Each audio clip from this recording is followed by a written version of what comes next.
ஒரு காலத்தில் பசுமையான காட்டில் சுட்டி என்ற புத்திசாலியான சிறிய பறவையும் கபுட்டா என்ற சோம்பேறி காகமும் வாழ்ந்து வந்தன. சுட்டி எப்போதும் சுறுசுறுப்பாகவும் தொலைநோக்கு சிந்தனை உடையதாகவும் இருந்தது.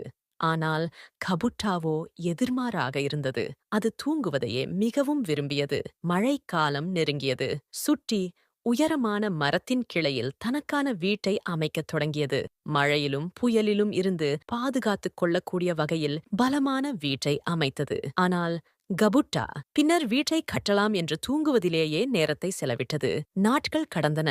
வானம் இருண்டு போனது. பலத்த காற்றுடனும் இடி முழக்கத்துடனும் மழை பொழியத் தொடங்கியது. சுட்டி தான் அமைத்த வீட்டில் பாதுகாப்பாக இருந்தது. ஆனால் கவுட்டாவின் வீடு மழை நீரால் நிரம்பி புயலால் தூக்கி வீசப்பட்டது. கபுட்டா மழையில் நனைந்து நடுங்கியது. தனது தவறை உணர்ந்தது.